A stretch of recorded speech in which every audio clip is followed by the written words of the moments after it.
నమస్తే మిత్రులారా, నేను మీ శ్రీనివాస్ చౌహాన్ అడ్వకేట్. మిత్రులారా, ఎవరైనా ఒక సివిల్ కేసు ఫైల్ చేస్తే కేసు విచారణలో ఉన్న క్రమంలో కేసు వేసిన వ్యక్తి కనుక మరణిస్తే ఆ కేసు అక్కడితో రద్దవుతుందా, లేకపోతే కేసు కొనసాగించడానికి అవకాశం ఉంటుందా? సో మిత్రులారా, మన దేశంలో సివిల్ ప్రొసీజర్ కోడ్ సిపిసి అనే చట్టం అమలులో ఉన్నది.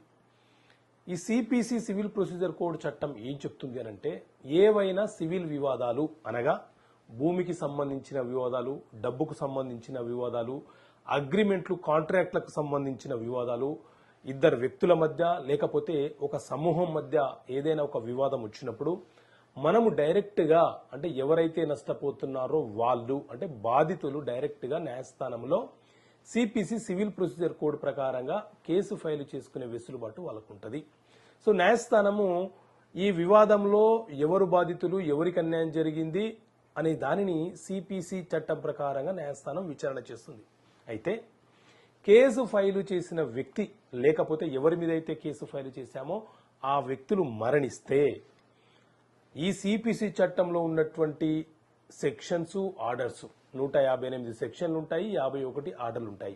అందులోని ఆర్డర్ 22 రూల్ 3 ఏం చెప్తుంది అంటే,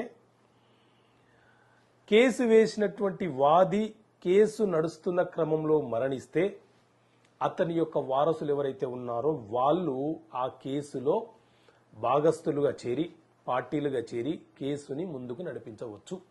30 రోజుల లోపు చనిపోయిన వ్యక్తి చనిపోయినప్పటి నుంచి 30 రోజుల లోపు అతని యొక్క వారసులు ఆ కేసులో పార్టీలుగా చేరాలి, లేకపోతే ఆ కేసు అబెటెడ్ అవుతుంది, రద్దవుతుంది. అదేవిధంగా ఎవరి మీదైతే మనము కేసు వేశామో ఆ వ్యక్తి కనుక మరణిస్తే అతని వారసులు ఎవరైతే ఉన్నారో వాళ్లను కూడా చేర్చే బాధ్యత కేసు వేసినటువంటి వ్యక్తి మీదనే ఉంటుంది, లేకపోతే కేసు రద్దు అయ్యే అవకాశమే ఉంటుంది. కానీ ఒక 2 కేసుల విషయాల్లో మాత్రము మనము వారసులను చేర్చడానికి అవకాశం లేదు. ఒకటి, పరువు నష్టానికి సంబంధించి ఎవరైనా ఒక వ్యక్తి నా పరువుకు భంగం కలిగింది అని చెప్పి కేసు ఫైల్ చేస్తే ఈ వ్యక్తి మరణిస్తే ఇతని యొక్క వారసులు ఇందులో పార్టీలుగా చేరడానికి అవకాశం లేదు. అదే విడాకులు కోరుతూ భార్య లేకపోతే భర్త ఫైల్ చేసిన క్రమంలో అటు ప్రతివాది మరణించినా లేకపోతే కేసు వేసినటువంటి భాగస్వామి మరణించినా వీరి తరపున వారసులు ఆ విడాకుల కేసును కొనసాగించడానికి అవకాశం ఉండదు. కాబట్టి వాళ్ళు కూడా పార్టీలుగా చేరడానికి అవకాశం లేదు. అక్కడితో ఆ కేసు ముగిసిపోయినట్లే. ఓకే మిత్రులారా, థ్యాంక్ యూ. జై హింద్.